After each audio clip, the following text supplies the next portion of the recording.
नमस्कार दोस्तों, कैसे हैं आप लोग। उम्मीद करता हूँ आप सभी बहुत अच्छे होंगे। काफ़ी दिनों बाद आपके बीच आया हूँ एक बहुत ही अच्छे विचारों को लेकर, बहुत ही अच्छी प्यारी सी कहानी को लेकर। दोस्तों शुरू करते हैं। एक बहुत ही अच्छी कहानी जो मुझे उम्मीद है कि आप सभी को बहुत पसंद आएगी। और लाइक और कमेंट ज़रूर करिएगा दोस्तों, अपने विचार ज़रूर दीजिएगा। एक बहुत बड़ा राज्य था। उस राज्य में एक राजा रहता था। वो समय समय पर अपना टैक्स बढ़ाया करता था। अचानक से राज्य में महंगाई ज़्यादा बढ़ गई। तो उस राज्य के जो व्यापारी थे, जो रोटियां बेचते थे, वो लोग राजा के पास पहुँचे कि हे राजन, अब महंगाई बढ़ चुकी है और जो मैं 5 रुपए की रोटी बेचता था वो अब मैं नहीं बेच पाऊंगा, उस रोटी को मैं 10 रुपए में बेचूंगा। राजा ने विचार किया कि अगर इसने 5 रुपए की रोटी 10 रुपए में कर दी तो स्वाभाविक सी बात है विरोध होगा।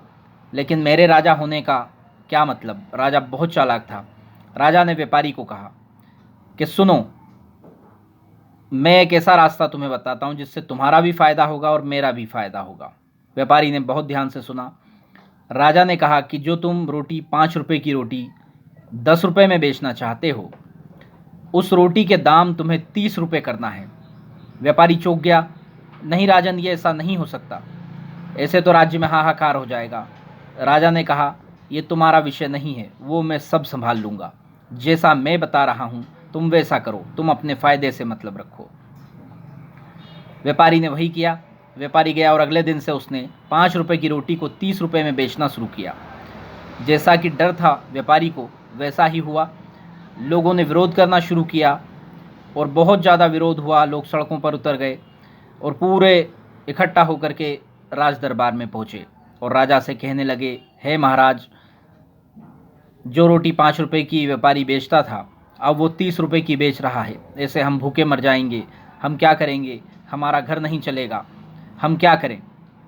राजा की आंखें लाल हो गई। ये बात सुनकर बहुत क्रोधित हो गया और उसने अपने सैनिकों को आदेश किया कि आप लोग तत्काल जाइए और उस व्यापारी को इसी वक्त उठाकर लेकर आइए। सैनिक तुरंत गए और उस व्यापारी को लेकर के राज दरबार में पेश हुए।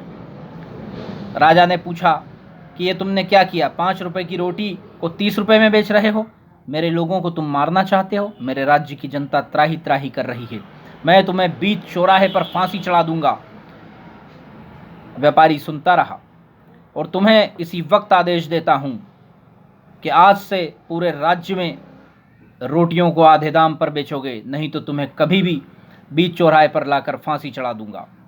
जैसे ही जनता ने सुना कि 30 रुपए की रोटी अब आधे दाम में मिलेगी, जनता झूम उठी। लोग खुश हो गए, दीपक जलाने लगे, नारे लगाने लगे, राजन की जय हो, राजा की जय हो, महाराजा की जय हो। अब सवाल ये उठता है दोस्तों कि यहाँ पर गलत कौन था। वो राजा जिसने बढ़े हुए दामों को आधा कर दिया, या वो व्यापारी जिसने रोटियों के दाम बढ़ाए, या वो लोग जिन्होंने बढ़े हुए दाम को आधी कीमत पर खरीदने के लिए खुश हुए। विचार आपको करना है। कृपया लाइक कमेंट ज़रूर करें और अपने अपने विचार ज़रूर बताएं। और हाँ, मैं आगे भी आपके बीच आता रहूँगा इसी तरह की प्यारी सी कहानियाँ लेकर, बहुत अच्छे मुद्दों को लेकर के। मेरे सोशल मीडिया के प्लेटफॉर्म को आप फॉलो करें। मेरे फेसबुक पर, इंस्टाग्राम पर, एक्स पर आकर के आप फॉलो करें। इन्हीं शब्दों के साथ फिर आऊँगा एक नई कहानी लेकर के, एक नए मुद्दे को लेकर के। इन्हीं शब्दों के साथ जब तक के लिए विदा दीजिए। बहुत बहुत धन्यवाद। मैं आपका भाई, आपका सेवक, आपका भाई शैलेश कुमार वैद्य। Thank you, thank you, thank you.